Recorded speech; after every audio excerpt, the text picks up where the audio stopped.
بسم الله الرحمن الرحيم. الحمد لله نحمده ونستعينه ونستغفره ونؤمن به ونتوكل عليه ونعوذ بالله من شرور أنفسنا ومن سيئات أعمالنا. من يهده الله فلا مضل له ومن يضلله فلا هادي له، وأشهد أن لا إله إلا الله وحده لا شريك له، وأشهد أن سيدنا ومولانا محمدا عبده ورسوله أرسله إلى الناس كافة بشيرا ونذيرا وداعيا إلى الله بإذنه وسراجا منيرا. صلى الله تعالى عليه وعلى آله وأصحابه وأزواجه وذرياته وبارك وسلم تسليما كثيرا كثيرا. أما بعد، أعوذ بالله من الشيطان الرجيم. بسم الله الرحمن الرحيم. ومن يكفر بالإيمان فقد حبط عمله وهو في الآخرة من الخاسرين. صدق الله مولانا العظيم. قابل قدر میری ماں بہنوں، نبی کریم صلی اللہ علیہ وسلم کے خاص ارشاد کی روشنی میں دین کی باتیں آپ ماں بہنوں کو سنا رہا تھا، جس کا خلاصہ یہ ہے کہ آپ صلی اللہ علیہ وسلم نے ایک دفعہ عید کی نماز پڑھ کر تشریف لے جا رہے تھے. راستے میں حضرات صحابیات کے مجمع پر سے آپ کا گزر ہوا تو آپ نے ان عورتوں سے بیان میں یہ فرمایا کہ تم عورتیں صدقہ کیا کرو، اس لیے کہ میں نے مردوں سے زیادہ تم عورتوں کو جہنم میں جاتا ہوا دیکھا ہے. حضرات صحابیات نے سوال کیا، اللہ کے رسول اس کا سبب کیا؟ تو آپ صلی اللہ علیہ وسلم نے دو اہم اسباب ذکر فرمائے جو عورتوں کے مردوں سے زیادہ جہنم میں جانے کا سبب ہے. ان میں سے ایک چیز تو یہ کہ عورتیں اپنی زبان کو قابو میں نہیں رکھتی، یعنی لعن طعن بہت کرتی رہتی ہے، اور دوسرے یہ کہ اپنے شوہروں کی قدردانی نہیں کرتی. ان میں سے پہلی چیز یعنی زبان کو محفوظ رکھنا اور اپنے قابو میں رکھنا، اس سلسلے میں آپ ماں بہنوں کو دین کی باتیں سنا رہا تھا. بہت سے گناہ زبان سے متعلق ہیں. حضرات علماء نے زبان سے تعلق رکھنے والے تقریباً 60 سے زیادہ گناہ گنوائے ہیں جن کا تعلق براہ راست زبان سے ہے. انسان کے بدن میں زیادہ گناہ کرنے والے دو ہی عضو ہیں، ایک تو دو جبڑوں کے بیچ کی یہ زبان اور دو رانوں کے بیچ کی شرمگاہ. اسی لیے آپ صلی اللہ علیہ وسلم نے فرمایا کہ جو آدمی ان دونوں چیزوں کی حفاظت کی ذمہ داری اٹھا لے تو میں اس کے لیے اسی دنیا میں جنت کا ضامن بن جاتا ہوں. وجہ اس کی یہی ہے کہ ان دونوں عضووں سے بہت زیادہ گناہ ہوتے ہیں، اور بعض علماء نے اس میں پیٹ کا بھی اضافہ فرمایا ہے، اس لیے کہ یہ 3 اعضاء وہ ہیں. انسان جتنے بھی گناہ کرتا ہے ان 3 اعضاء کی لذت ہی کے خاطر کرتا ہے. ظاہر ہے کہ جب ان تینوں کو ساری دنیا میں پائے جانے والے گناہوں کی جڑ قرار دیا گیا تو ہر عضو سے بہت سے گناہ متعلق ہوں گے. زبان کے ساتھ کتنے گناہوں کا تعلق ہے؟ علماء نے بہت غور کر کے 60 سے زیادہ گناہ گنوائے ہیں. اس سے زیادہ بھی ہو سکتے ہیں، لیکن ہمارے علماء اللہ ان کو جزائے خیر دے، انہوں نے بڑی جاں فشانی اور محنت کے ساتھ ان گناہوں کا پتہ لگایا. نبی کریم صلی اللہ علیہ وسلم کی احادیث میں سے، قرآن کریم کی آیات میں سے جس کو اللہ رسول نے گناہ قرار دیا ہے زبان کا، ان چیزوں کو الگ نکالا اور ان کے بارے میں حدیثیں اور قرآن کی آیتیں، ہمارے اسلاف اور اکابرین کے جو ارشادات ہیں ان کو ایک جگہ جمع کر دیا اور کتابوں کے اندر انہیں جگہ دی. صرف اتنا ہی نہیں کہ انہوں نے زبان کے ان گناہوں کو کتابوں کے اندر لکھا، بلکہ ہمارے اسلاف نے اس سلسلے میں جو محنتیں کی ہیں اپنی زبان کے اوپر قابو رکھنے کے لیے، اس کے گناہوں سے بچنے کے لیے جتنا اہتمام کیا ہے اس کے واقعات بھی نقل فرمائے ہیں. ضرورت اس بات کی ہے کہ ہم عورتوں کے سامنے رسول اللہ صلی اللہ علیہ وسلم کی سچی زبانی، جب یہ حقیقت آ گئی کہ یہ عضو یعنی تینوں عضووں میں سے بھی زبان عورتوں کے لیے زیادہ جہنم کی رسی بننے والی ہے، تو پھر عورتوں میں عقل مند عورتیں وہ کہی جائیں گی جو آپ کے اس ارشاد کا پورا فائدہ اٹھائے. اور اس کا فائدہ یہی ہے کہ عورتیں اپنی زبان کو قابو میں رکھیں. ہمیں جب معلوم ہے کہ اس راستے پر چلنے کی وجہ سے ہماری موت آنے والی ہے یا ہمیں بہت بڑا گھاٹا، خسارہ اور نقصان اٹھانا پڑے گا، تو عقل مند آدمی وہی کہا جائے گا جو اس راستے میں قدم ہی نہ رکھے، اور رکھے تو اتنا پھونک پھونک کر قدم رکھے کہ ڈرانے والے نے شروع میں جو ڈرایا ہے اس کا تقاضا بھی پورا ہو سکے. آپ صلی اللہ علیہ وسلم نے عورتوں کو یہ بات کہ تم زیادہ طور جہنم میں اپنی زبان سے جاؤ گی اس لیے نہیں سنایا کہ عورتیں جو ہے اپنی اسی بے احتیاطی پر قائم رہیں، بلکہ آپ صلی اللہ علیہ وسلم کی رحمت للعالمین ذات نے اس کو گوارا نہیں کیا کہ میری امت کی عورتوں کو میں ان کے جہنم میں زیادہ جانے کا سبب نہ بتا دوں، اس لیے کہ آپ صلی اللہ علیہ وسلم سارے عالم و جہاں کے لیے رحمت بنا کر بھیجے گئے تھے. رحمت کا تقاضا یہی تھا کہ آنے والے تمام خطرات سے واقف کر دیا جائے. اب عورتیں بڑی سعادت مند کہی جائے گی اگر اللہ رسول کی ان باتوں کو ہم اپنے دلوں میں اتار لیں اور ہماری زبان سے گناہ نہ ہونے پائے، یا چک سے اگر کبھی بشری تقاضے سے گناہ ہو جائے تو ہم فوراً معافی شافی کر لے، اللہ تبارک و تعالیٰ کے حضور گر گڑا کر اپنے اس گناہ کی معافی مانگ لیں. ضرور اللہ تعالیٰ اس دعا کو قبول فرمانے والے ہیں، مغفرت عطا فرمانے والے ہیں. اور یہ عورت بڑی ہی خوش قسمت کہی جائے گی جس نے آنے والے خطرات کو بھانپا اور انہیں بھانپ کر جتنے بھی اس کے گناہ تھے ان سے اپنے آپ کو بچایا اور ہو جانے والے گناہ کے اوپر توبہ کی. اور ایسی حالت میں وہ عورت اس دنیا سے رخصت ہوئی کہ اس کے سر پر زبان کا کوئی گناہ باقی نہیں تھا. میں نے جیسا کہ بتایا زبان کے بہت سے گناہ ہمارے علماء نے اپنی کتابوں میں لکھے ہیں. ان میں سب سے پہلا گناہ جو لکھا گیا ہے وہ یہ ہے کہ زبان سے مرد اور عورت کوئی کلمہ کفر ادا کرے، جس سے انسان کافر ہو جاتا ہے اس کو کلمہ کفر کہا جاتا ہے. آپ ماں بہنوں کو معلوم ہونا چاہیے کہ ہم اپنی زبان سے جو جملے نکالتے ہیں ان کے اپنے اثرات ہیں. بہت سے جملوں سے انسان کے ایمان اور اسلام کے اندر اضافہ ہوتا ہے اور اس کو تقویت ملتی ہے، پختگی حاصل ہوتی ہے، انسان کا ایمان مضبوط ہوتا ہے اور شیطان اور نفس کے مقابلے میں لڑنے کے لیے اس کو بڑی طاقت فراہم ہوتی ہے. خاص کر موت کے موقع سے جب شیطان کا پورا زور یہ رہتا ہے کہ انسان بے کلمہ اس دنیا سے باہر جائے، اس وقت اچھی زبان سے نکلے ہوئے کلمات اور اللہ تعالیٰ کی رضامندی والے کلمات اس کے دل میں قوت پیدا کرتے ہیں اور شیطان کے مقابلے میں اس کی مدد کرتے ہیں. اور اسی زبان سے نکلنے والے بعض کلمات وہ ہیں جو نہ صرف انسان کی زبان کو بلکہ پورے وجود کو اندھیرا کر دیتے ہیں. انسان وہ جملہ نکالتا ہے تو اس کے دل کے اردا گرد اندھیرا چھا جاتا ہے، اتنا اندھیرا چھا جاتا ہے کہ ایمان کی روشنی بالکل ماند پڑ جاتی ہے. اگر اسی ماند روشنی کے عالم میں کسی کی وفات کا وقت آ گیا تو شاید یہ روشنی اس کو اس دنیا سے ایمان کے ساتھ ایمان بچا کر لے جانے کے لیے جو ہے کافی نہ ہو. اللہ تعالی ہماری حفاظت فرماوے.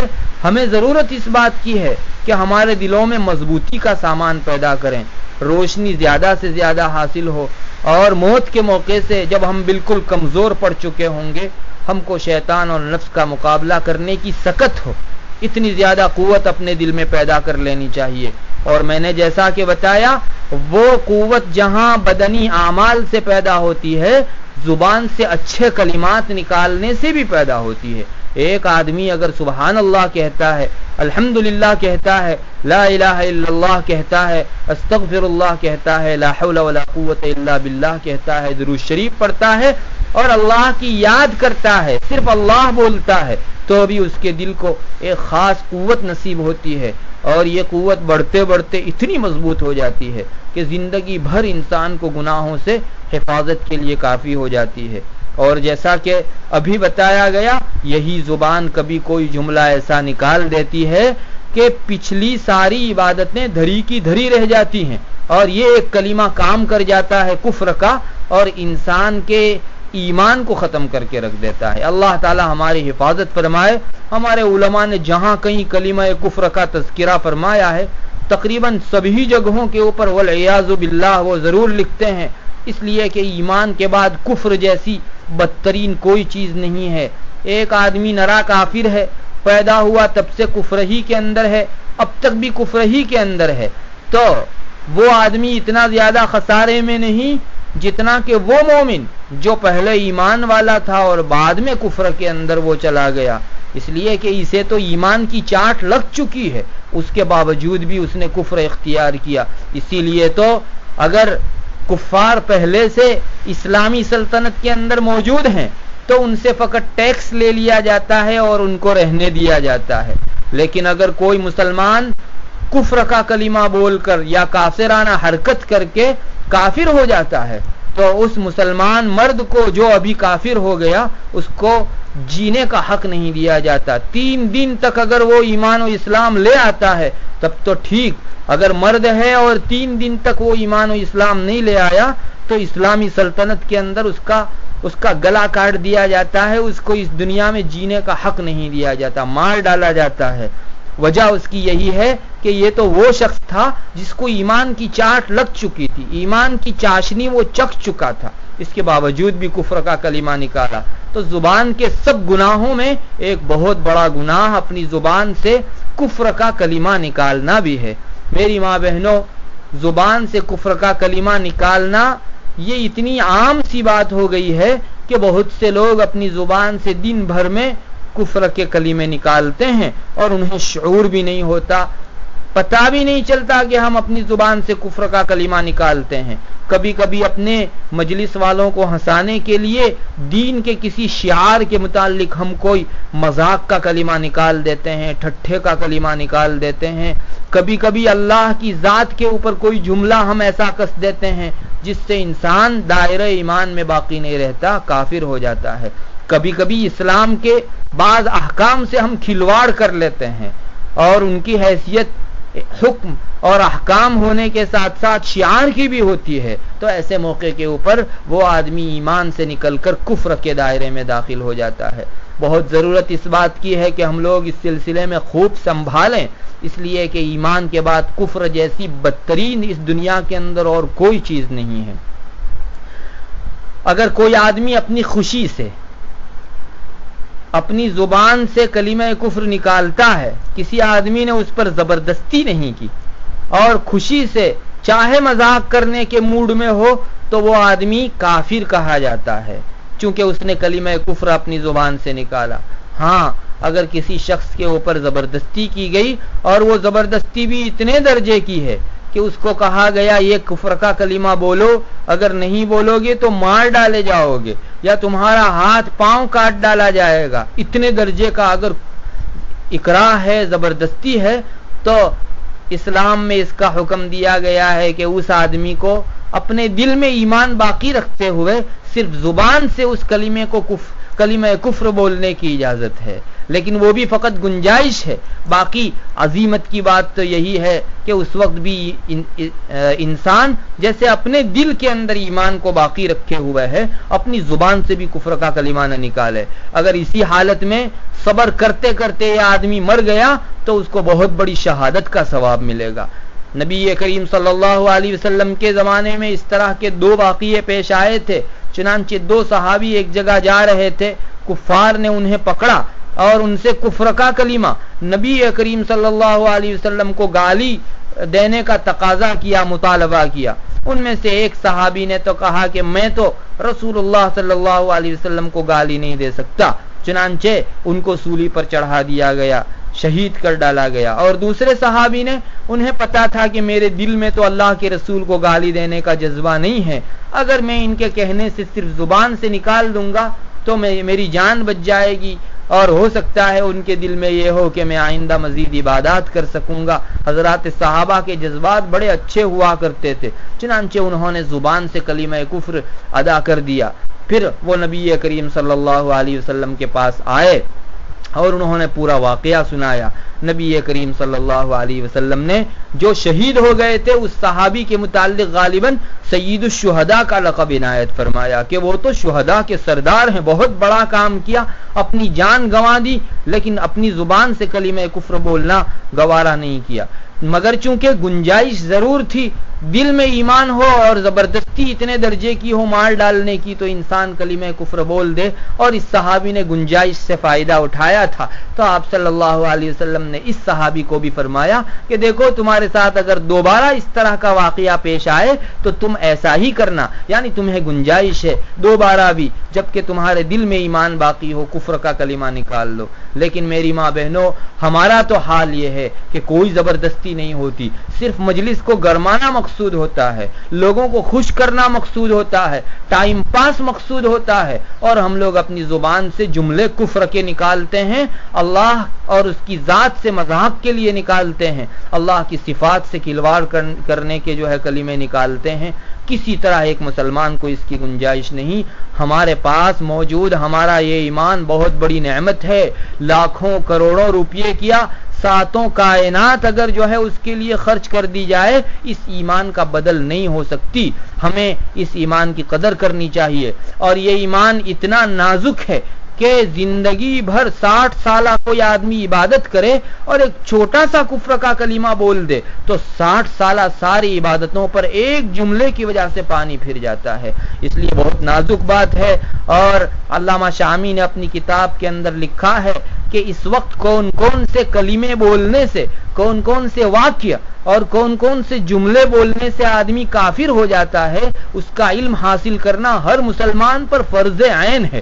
موٹے موٹے اس کے جملے حاصل کرنا تو اس کے متعلق علم حاصل کرنا تو کم از کم ضروری ہے، اس لیے کہ بہت سے لوگ اپنی زبان سے دن بھر میں نہ جانے کتنی مرتبہ کلمہ کفر نکالتے ہیں، اور نہ صرف یہ کہ فاسق فاجر بن جاتے ہیں، اپنے اس جملے سے وہ کافر بن جایا کرتے ہیں۔ علامہ شامی نے بڑے دکھ کے ساتھ اور قسم کھا کر کہا ہے کہ جو ہے اللہ کی قسم، میری عمر کی قسم، انہوں نے یوں لکھا ہے کہ کلمہ کفر کا علم جاننا ہر مسلمان مرد اور عورت کے اوپر فرض عین ہے۔ اگر کوئی آدمی ان جملوں کو نہیں سمجھے گا، بنیادی موٹے موٹے جملے سے واقفیت حاصل نہیں کرے گا تو ایک فرض کے چھوڑنے کا گناہ اس کو لاگو ہوگا۔ بہرحال ضرورت اس بات کی ہے کہ ہم لوگ اپنی زبان کو بہت سنبھال کر چلایا کریں، خاص کر کے ہمارا دل جب بہت جذبات میں ہو، لوگوں کو خوش کرنے کے لیے ہو اور نفس جو ہے زور لگا رہا ہو، اس موقع پر تو بلا سوچے سمجھے کوئی جملہ نکالنا ہی نہیں چاہیے، اس لیے کہ نفس ایسے موقع کا فائدہ اٹھا لیتا ہے۔ انسان بہت زیادہ خوشی میں ہو یا بہت زیادہ غمی میں ہو، ایسے موقع کے اوپر نفس کا زور رہتا ہے کہ وہ جذبات میں اگر میں اس سے کلمہ کفر بھی بلوا لوں گا تو وہ بول دے گا۔ ایسے موقع پر انسان کو بہت سنبھالنا چاہیے۔ دیکھیے انسان کو جب کوئی مصیبت پہنچتی ہے تو اس موقع کے اوپر قرآن کریم کہتا ہے کہ ان لوگوں کے لیے ہماری جانب سے خوشخبری سنا دیجئے جنہیں جب مصیبت پہنچتی ہے تو وہ کوئی دوسرا جملہ نہیں نکالتے، غمی اور دکھ کے اس عالم کے اندر وہ صرف اتنا بولتے ہیں انا للہ و انا الیہ راجعون۔ اسلام نے یہ کلمہ دکھ کے موقع سے، مصیبت اور آفات کے موقع سے ہم کو بولنے کا اسی لیے مکلف کیا ہے کہ انسان دکھ پڑنے کے موقع سے کچھ بھی بول ڈالتا ہے، غمی کے عالم میں کچھ بھی اپنی زبان سے نکال دیتا ہے، تو اللہ نے یہ پیارا کلمہ رکھوا دیا کہ انسان یہ کلمہ بول دے تو کم سے کم اس کا جوش ٹھنڈا ہو جائے گا، اور اگر اس کے معنی پر بھی غور کر لے تو انسان جو ہے کفر کا کلمہ کیا، کوئی فسق کا کلمہ بھی بعد میں نہیں نکال سکتا۔ چنانچہ اس کا مطلب ہے انا للہ، ہم بھی تو اللہ کے لیے ہیں، وہ انا الیہ راجعون، اور ہم کو بھی تو اللہ ہی کے پاس جانا ہے۔ ہماری گھڑی اگر ٹوٹ پھوٹ گئی،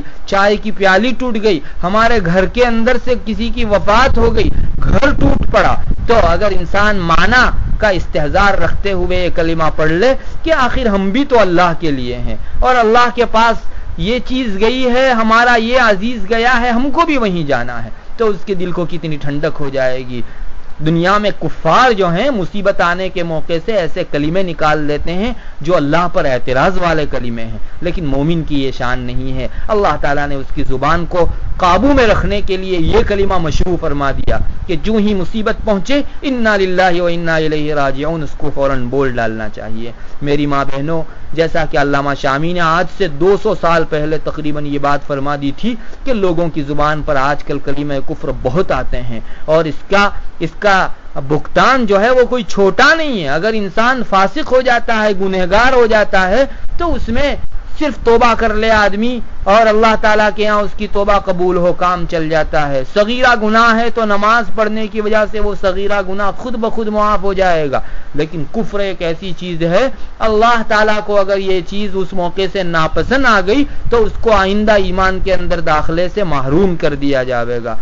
ظاہر ہے کہ اللہ تعالیٰ کو جو چیز سب سے زیادہ ناپسند ہے، انسان اگر وہ کلمہ نکالتا ہے تو اللہ تعالیٰ کو یہ پسند نہیں ہوتا کہ یہ آدمی جو اتنا زیادہ اپنے آپ کو محروم کیے ہوئے ہے اسے واپس جو ہے اسلام کے اندر لایا جائے۔ اللہ نے اگر توفیق لکھ رکھی ہے اور اس آدمی کے حق میں سعادت مندی اور خوشبختی لکھی ہوئی ہے تو وہ آدمی واپس ایمان کی طرف آ جاتا ہے، ورنہ یہ اندھیرا بڑھتا ہی رہتا ہے۔ اللہ تعالی ہم سب کی حفاظت فرماوے۔ اب تک ہماری زبان سے اور حرکتوں سے جو ہم نے کفریہ چیزیں برتی ہیں، اللہ تعالیٰ اسے معاف فرما کر ہم کو ایمان کے ساتھ باقی رکھے اور ایمان کے ساتھ ہمیں اپنے پاس بلائے۔ میری ماں بہنوں، اپنے ایمان کی قدردانی کی ضرورت ہے۔ کلمہ کفر بہت زیادہ عام ہو گیا ہے۔ ہر آدمی جملے کے اندر جہاں دوسری چیزوں سے مذاق کرتا ہے، اب ہماری مجلسوں کے اندر اللہ رسول سے بھی مذاق ہونے لگی ہے، قرآن سے بھی ہم لوگ مذاق کرتے ہیں، کعبہ سے بھی مذاق کرتے ہیں، انبیاء کے متعلق بھی مذاق کرتے ہیں، اسلام کے احکام کے متعلق بھی مذاق سنی جا رہی ہے۔ اور اچھے لوگ جو عام دینداری برتتے ہیں، نماز پڑھتے ہیں، روزہ رکھتے ہیں، وہ بھی بولنے کے اندر احتیاط نہیں برتتے۔ خاص کر عورتوں کے بارے میں نبی کریم صلی اللہ علیہ وسلم نے یہ فرما دیا کہ وہ جو ہے مردوں کے مقابلے میں زبان کو قابو میں رکھنے کے تعلق سے زیادہ کمزور واقع ہوئی ہے، تو عورتوں کو تو اس سلسلے میں خاص احتیاط چاہیے۔ دیکھیے علامہ شامی نے یہیں ایک حکم یہ بھی لگایا ہے کہ ہر آدمی کو دن میں صبح اور شام جو ہے 5-10 مرتبہ اپنے ایمان کی تجدید کرتے رہنا چاہیے۔ جیسا کہ آگے میں بتا رہا ہوں، ایمان کو تازہ کرنا اور اپنے ایمان کو نیا کرنے کی کیا شکل ہے۔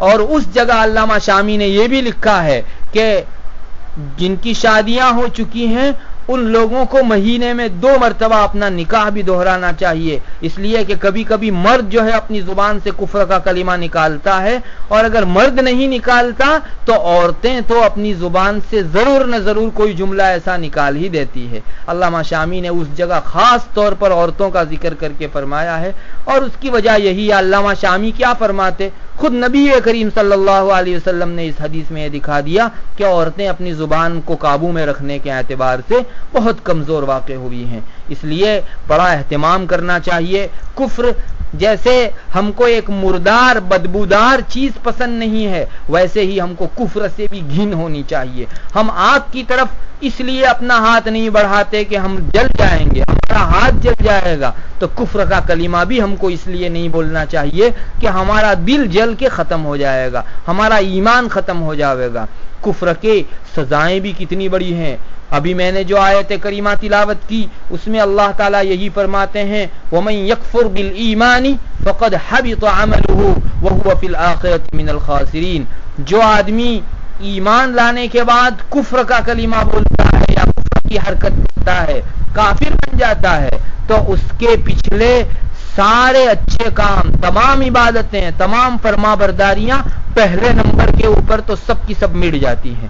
آپ دیکھیے ایک آدمی کبھی 60 سال تک دن کی 5 نمازوں کے اعتبار سے نہ جانے کتنی سینکڑوں نمازیں پڑھتا ہے، لیکن 60 سال ہو جانے کے بعد ایک مرتبہ کلمہ کفر نکالتا ہے، سب سے پہلی سزا یہ ہے کہ 60 سال کی ساری نمازیں اس کی اکارت گئی، بیکار گئی۔ دوسرے نمبر کے اوپر اس نے روزے رکھے ہوں، زکوٰۃ دی ہوں، حج کیا ہو اور جو بھی کلمات اپنی زبان سے عبادت کے نکالے ہوں، اپنی حرکتوں سے اللہ کو راضی کرنے کی کوششیں کی ہوں، سب کی سب اللہ تعالیٰ جو ہے وہ ردی کی ٹوکری میں ڈال دیتے ہیں. اب کو یہ عبادت جو ہے آئندہ واپس مسلمان بھی ہو جاتا ہے تو اس کو واپس ان عبادتوں کا ثواب ملنے والا نہیں ہے. اللہ تبارک و تعالیٰ اگر کسی پر فضل فرما دے تو اس کے فضل کے میدان دوسرے ہیں. قاعدے کی بات یہ ہے کہ اس آدمی کو پچھلے سارے گناہ، پچھلی ساری نیکیاں، بھلائیاں اور عبادتیں سب کی سب ختم ہو جاتی ہیں. ہاں، گناہ اس کے سر کے اوپر جوں کے توں باقی رہتے ہیں. کتنی سخت سزا ہے اگر ہم اپنی خوشی، لوگوں کی خوشی کے لیے اپنی زبان سے کلمہ کفر نکال کر اپنی 60 سالہ، 70 سالہ، 50 سالہ، 30-40 سالہ عبادتوں کو غارت کر دیتے ہیں تو یہ کتنی بڑی بے وقوفی کی بات ہے. نماز میں انسان کو بہت جی لگانا پڑتا ہے اور نہ چاہتے ہوئے بھی کتنی مرتبہ انسان اپنی زندگی کے اندر نماز کے لیے اپنے لفظ کو کھینچا چلا لے آتا ہے، لیکن ان سب چیزوں پر پانی پھر جاتا ہے محض ایک جملے کی وجہ سے. آخر ہم ایک جملہ نہ بولتے، اپنے نفس کو لذت نہ ملتی، اتنا ہی ہوتا کہ ہمارے اہل مجلس ہنسنے سے رہ جاتے اور ان کا دل خوش نہ ہوتا، لیکن کم سے کم ہماری اتنے سالوں کی عبادت تو باقی رہتی. ضرورت اس کی ہے کہ ہم لوگ اپنی زبان سے کلمہ کفر بولنے سے بہت زیادہ احتیاط کریں، بہت زیادہ احتیاط کریں. اسی لیے علماء نے لکھا ہے کہ جو آدمی کافر ہو جائے، مسلمان تھا کافر ہو جائے اور پھر واپس مسلمان اگر ہوتا ہے تو اس نے پچھلے دنوں جو حج کیا ہے، اگر مسلمان ہونے کے بعد واپس اسلام لانے کے بعد اس کو استطاعت ہے اور اس میں قدرت و طاقت ہے،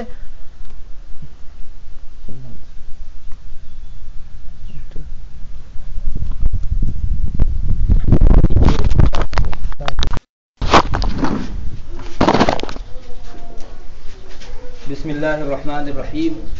تو میں یہ کہہ رہا تھا کہ جو انسان مسلمان تھا اور پھر کافر ہو جائے تو واپس اگر اسلام بھی لے آتا ہے تو اس صورت میں اس کی پچھلی ساری عبادتیں بیکار ہو جاتی ہیں، حتیٰ کہ اس نے جو حج کیا ہے وہ بھی اللہ تعالیٰ کے یہاں اب حج شمار نہیں ہوتا. اسی لیے علماء نے لکھا ہے کہ واپس مسلمان ہو جانے کے بعد اگر مکہ تک پہنچنے کی اور حج کرنے کی اس میں طاقت و قدرت ہے تو اس آدمی کے ذمے چاہے وہ اپنی پچھلی اسلام والی زندگی میں حج کر چکا ہو، دوبارہ حج کرنا فرض ہو جائے گا. اگر اس نے حج نہیں کیا اور ایسے ہی مر گیا تو بلا حج کے دنیا سے جانے والا سمجھا جائے گا. ہاں، پچھلی جو نمازیں ہیں اور جو زکوٰۃ دی ہے، جو روزے رکھے تھے اور کافر ہو جانے کی وجہ سے وہ روزے سب بیکار گئے، ان کو رکھنے کی ضرورت نہیں ہے. اور ان کے رکھے بغیر بھی جو ہے اگر یہ آدمی مر گیا، اللہ تعالیٰ کے یہاں ان روزوں کے بارے میں اس سے نہیں پوچھا جائے گا، چونکہ اسلام لانے کی وجہ سے پچھلے سارے جرائم ختم ہو جایا کرتے ہیں. بہرحال علماء نے یہ مسئلہ لکھا ہے. اس سے پتہ چلا کہ انسان کافر ہو جانے کی وجہ سے ساری پچھلی عبادتوں سے ہاتھ دھو ڈالتا ہے. ضرورت اس بات کی ہے کہ ہم اپنی زبان سے کلمہ کفر بولنے سے بچیں اور اس کے جتنے گھناؤنی سزائیں ہیں اس سے بھی اللہ تبارک و تعالی ہماری حفاظت فرماوے. کلمہ کفر بولنے کی وجہ سے ایک دوسرا بڑا نقصان یہ ہوتا ہے کہ اگر وہ شادی شدہ ہوتا ہے تو اس کی شادی فوراً ٹوٹ جاتی ہے. اگر عورت اپنی زبان سے کفر کا کلمہ چاہے بھول سے، چاہے جو ہے مذاق کے اندر نکال لے تو شوہر کے ساتھ اس کا نکاح کٹ جاتا ہے، ٹوٹ جاتا ہے. اگر واپس وہ مسلمان ہوتی ہے تو شوہر کے ساتھ نیا نکاح پڑھنے کی ضرورت پڑے گی. شوہر نے اگر کفر کا کلمہ نکال دیا، چاہے مذاق کے اندر نکالا ہو، بھول سے نکالنے کا مسئلہ دوسرا ہے، مذاق کے اندر اگر اس نے نکالا ہو، صحیح طریقے پر جو ہے اس کو بولنا مقصود نہیں تھا لیکن لوگوں کو ہنسانے کے لیے اس نے کوئی جملہ کفر کا بول دیا، علماء نے اپنی کتاب میں لکھا ہے کہ اس کی بیوی کے ساتھ نکاح اس کا ٹوٹ جائے گا. اگر واپس وہ اسلام کے اندر داخل ہوتا ہے تو اس صورت میں نیا نکاح اپنی بیوی کے ساتھ پڑھنے کی ضرورت پڑے گی. کتنی بڑی سزائیں ہیں اسلام نے دی ہے. یہی شخص اگر کلمہ کفر بول کر مر جاتا ہے تو اس کے پیچھے صلاۃ جنازہ، نماز جنازہ بھی نہیں پڑھی جائے گی اور نہ تو اس کو مسلمانوں کے قبرستان کے اندر دفن کیا جائے گا، بلکہ علماء نے لکھا ہے کہ اس طرح کافر ہو جانے والے آدمی کو ایک گڑھا کھود کر جیسے مرے ہوئے کتے کو اس میں ڈال دیا جاتا ہے اس طرح ڈال دیا جائے گا. کہاں مسلمان مرا تھا اتنا زیادہ اعزاز اور عزت شریعت نے بخشی تھی اس کو کہ اس کو غسل دو، مسلمانوں پر فرض کر دیا، اس پر نماز پڑھو، مسلمانوں پر یہ نماز بھی فرض کر دی، اور قبرستان کے اندر اس کو دفناؤ، یہ بھی مسلمان کے ذمہ ضروری قرار دے دیا۔ کہاں اتنا زیادہ اعزاز و اکرام تھا، اور وہ اسی وجہ سے تھا کہ وہ اپنے دل کے اندر ایمان لے کر مرا ہے۔ اگر یہی آدمی کو کافر ہو کر مرتا ہے تو اس کا کون سا اعزاز، کون سی عزت، نہ اس پر نماز پڑھی جائے گی، اور نہ وہ اس قابل ہے کہ اس کو اس دنیا کے اندر غسل دے کر پاک کیا جائے، اور نہ تو مسلمانوں کے قبرستان میں اس کو جگہ مل سکتی ہے۔ کتنا بڑا جرم ہوگا اللہ تعالیٰ کے یہاں کہ اللہ تعالیٰ عزت کے اس مقام سے ذلت اور رسوائی کے اتنے نیچے والے مقام کے اوپر اتار دیتے ہیں، اور وہ جرم ہے اپنی زبان سے کفر کا کلمہ نکالنا۔ ضرورت اس کی ہے کہ ہم لوگ اس سلسلے میں سنبھالیں اور اپنے آپ کو بہت بچانے کی کوشش کریں، کبھی ہماری زبان سے کوئی ایسا جملہ نہ نکلنے پائے جس سے اللہ تبارک و تعالیٰ کے ساتھ کفر لازم آتا ہو، اس کے دین کے کسی حصے کے ساتھ، کسی ذرے کے ساتھ کفر لازم آتا ہو۔ میری ماں بہنوں سے میں اس مجلس میں یہی اپیل کروں گا کہ ہم لوگوں کو نمبر اول پر تو بہت چوکنا رہ کر جملہ نکالنے کی ضرورت ہے۔ میں نے جیسا کہ بتایا کبھی مذاق میں بھی اگر نکل گیا تو انسان کافر ہو جاتا ہے، اس لیے بولنے سے پہلے خوب سوچ لینا چاہیے۔ زبان کا ایک گھناؤنا اور بہت ہی سنگین جرم اور گناہ کلمہ کفر نکالنا بھی ہے۔ اور کبھی کبھی ایسا بھی ہوتا ہے کہ انسان دن بھر میں جو باتیں کرتا ہے اس میں کسی جملے کے اندر کفر کی بو رہتی ہے، اور اس سے آدمی کافر بھی ہو جایا کرتا ہے مگر اسے پتہ نہیں چلتا۔ وہ اپنے آپ کو معاشرے کے اندر مسلمان شمار کرتے رہتا ہے، دنیا بھی اس کو مسلمان سمجھتی رہتی ہے، لیکن اللہ تعالیٰ کے یہاں جب اس کی آنکھیں بند ہوتی ہے تو چونکہ اس کفر کے کلمے کی وجہ سے اس کا نام کافروں میں لکھ دیا گیا ہوتا ہے، یہ آدمی جہنمی ہو کر مرتا ہے۔ اس لیے علماء نے ایک ترکیب دکھائی ہے۔ پہلی ترکیب تو یہی میں نے جو ابھی آپ کو بتا دی کہ آپ کفر کا کوئی کلمہ اپنی زبان سے نہ نکلے، اس کا پورا اہتمام کریں۔ ظاہر ہے کہ انسان سوچ کر بولے گا تو کبھی گناہ کا کلمہ بھی انشاءاللہ نہیں نکلے گا، چہ جائے کہ اس کی زبان سے کفر کا کلمہ نکلے۔ نمبر 2 پر ہم سب لوگوں کو علامہ شامی نے بھی لکھا ہے، دوسرے بڑے بڑے اکابرین نے بھی لکھا ہے کہ صبح 10 مرتبہ اور شام کو مغرب کے موقع سے 10 مرتبہ 5واں کلمہ 10 مرتبہ پڑھ لینا چاہیے۔ اس سے فائدہ یہ ہوگا کہ اگر کوئی آدمی کفر کے اندر چلا بھی گیا ہوگا اور اسے پتہ نہیں ہوگا، اس 5ویں کلمے کے پڑھنے کی وجہ سے وہ واپس اسلام کے اندر داخل ہو جائے گا۔ 5واں کلمہ ہم سب جانتے ہیں، اللہم انی اعوذ بک من ان اشرک بک شیئا وانا اعلم بہ واستغفرک لما لا اعلم بہ تبت عنہ وتبرأت من الكفر والشرك والمعاصي كلها اسلمت وآمنت واقول لا الہ الا اللہ محمد رسول اللہ صلی اللہ علیہ وسلم۔ یہ کلمہ 10 مرتبہ صبح و شام پڑھتا رہے آدمی، تو اگر کبھی کفر کی طرف چلا بھی گیا ہوگا، اسے پتہ نہیں ہوگا، تو اس کلمے کی وجہ سے واپس اسلام کے اندر وہ داخل ہو جائے گا۔ اسی لیے ہمارے اکابرین کا اہتمام بھی کرواتے ہیں کہ صبح 10 مرتبہ اور شام کو 10 مرتبہ یہ 5واں کلمہ پڑھتے رہنا چاہیے۔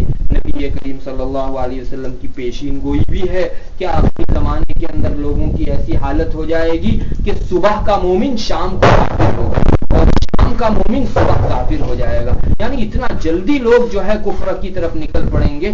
ایمان جو اپنی زندگی کا سرمایہ تھا اور سال تک ماں باپ نے محنت کر کے اس کو باقی رکھا تھا، نوجوان اپنی نوجوانی کے اندر اور گناہ کے جذبات کے اندر یکلخت ایمان سے ہاتھ دھو ڈالے گا۔ اللہ تبارک و تعالیٰ سے دعا بھی کرنی چاہیے، اور ایمان کے سلسلے کی جو دعائیں حدیث میں آئی ہیں ان کا بھی اہتمام کرنا چاہیے، اور اس سلسلے میں ہمیں بہت زیادہ چوکنا رہنے کی توفیق مرحمت فرماوے۔ وآخر دعوانا الحمدللہ رب العالمین۔ دعا کر لیجئے۔ اللهم انت السلام ومنك السلام تبارك يا ذا الجلال والاكرام اللهم فاطر السماوات والارض عالم الغيب والشهاده انت تحكم بين عبادك فيما كانوا فيه يختلفون اللهم صل على محمد النبي الامي وعلى اله وسلم تسليما اللهم ربنا لا تزغ قلوبنا بعد إذ هديتنا وهب لنا من لدنك رحمة إنك أنت الوهاب ربنا اغفر لنا ولإخواننا الذين سبقونا بالإيمان ولا تجعل في قلوبنا غلا للذين آمنوا ربنا إنك رؤوف رحيم. اللهم ربنا آتنا في الدنيا حسنة وفي الآخرة حسنة وقنا عذاب النار. اللهم احفظني بالإسلام قائما واحفظني بالإسلام قاعدا واحفظني بالإسلام راقدا ولا تشمت بي عدوا ولا حاسدا. ہے اللہ ہمارے گناہوں کو معاف فرما.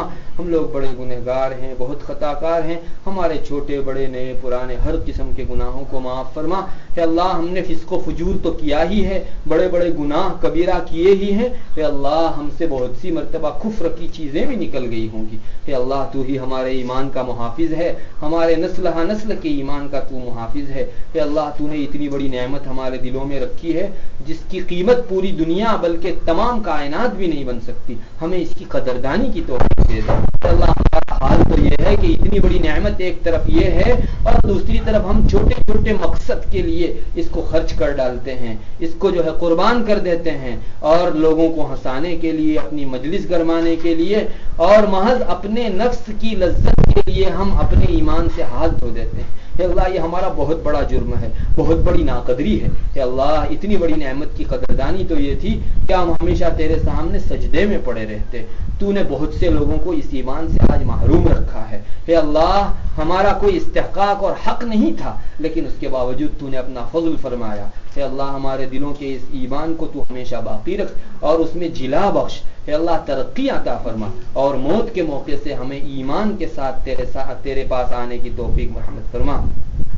اللهم اغفر لحينا وميتنا وشاهدنا وغائبنا وصغيرنا وكبيرنا وذكرنا وانثانا. اللهم من احييته منا فاحيه على الاسلام ومن توفيته منا فتوفه على الایمان. ہے اللہ ایمان کے ساتھ تیرے پاس آنے کی توفیق دے دے. ہے اللہ آج تک جتنے بھی کلمات کفر اور حرکات کفر ہم نے انجام دیے ہیں ان سب سے ہم توبہ چاہتے ہیں, اور اے اللہ ایمان لاتے ہیں تیری ذات عالی کے اوپر. اے اللہ اس ایمان کو اے اللہ محفوظ رکھنے کی توفیق دے دے. ہمیں یہ بھی معلوم ہوا ہے کہ گناہوں کی وجہ سے ایمان کی روشنی ماند پڑ جاتی ہے. اے اللہ گناہوں سے بھی احتراز اور پرہیز نصیب فرما تاکہ ہم اپنے ایمان کو لے کر تیرے پاس آ سکیں. اے اللہ ایمان کی اس کنجی کے بغیر آخرت کا کوئی تالا کھلنے والا نہیں ہے. اے اللہ اس کی قدردانی اسی دنیا میں نصیب فرما تاکہ کل کو اس کے پھل ہمیں چکھنے کو ملے. اے اللہ کہیں ایسا نہ ہو کہ زندگی بھر ہم لوگ اپنے آپ کو مسلمان سمجھتے رہیں, قوم ہم کو مسلمان سمجھتی رہے, ہمارا نام مسلمانوں کے دفتروں میں لکھا جاتا رہے دنیا میں, لیکن ہے اللہ اپنی حرکتوں سے, اپنے کلمات سے اور بے احتیاطی کی وجہ سے ہم لوگ تیرے یہاں کافروں کی فہرست میں داخل ہو چکے ہیں. اے اللہ اس سے ہم پوری پناہ چاہتے ہیں. اے اللہ تیری پناہ کے سوا اور کوئی پناہ نہیں, تیرے در کے سوا اور کوئی در نہیں ہے, تیرے سہارے کے سوا اور کوئی سہارا نہیں ہے. اے اللہ تو مدد فرما. تو نے جیسے بلا حق کے ہم کو ایمان بخشا ہے, بلا کسی استحقاق کے, اے اللہ تو ہمیں ایمان سلامت لے کر تجھ تک آنے کی بھی توفیق مرحمت فرما.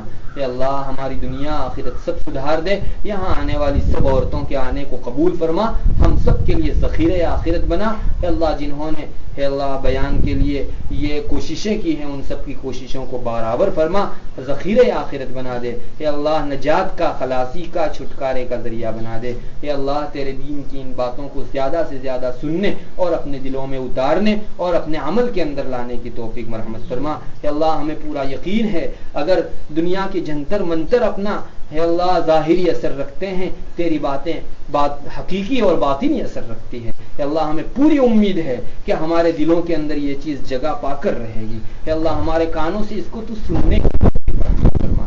اے اللہ ہر چیز کے اندر تو ہی اثر ڈالنے والا ہے. اے اللہ ہماری زبان سے نکلے ہوئے ان کلمات میں اگر بدنیتی اور بے اخلاصی کا برا اثر آ گیا ہے اللہ اس کو ختم فرما, اور تیری اور تیرے نبی کی بات ہونے کے ناطے اے اللہ اس میں برکت عطا فرما دے. اس کی حقیقی برکت و انوارات سے ہمیں منور فرما دے, محظوظ فرما دے اور متمتع فرما دے. اللہم انا نسألک من خیر ما سألک من نبیک محمد صلی اللہ علیہ وسلم ونعوذ بک من شر ما استعاذ من نبیک محمد صلی اللہ علیہ وسلم. انت المستعان وعلیک البلاغ ولا حول ولا قوة الا باللہ. سبحان ربک رب العزة عما یصفون وسلام علی المرسلین والحمد للہ.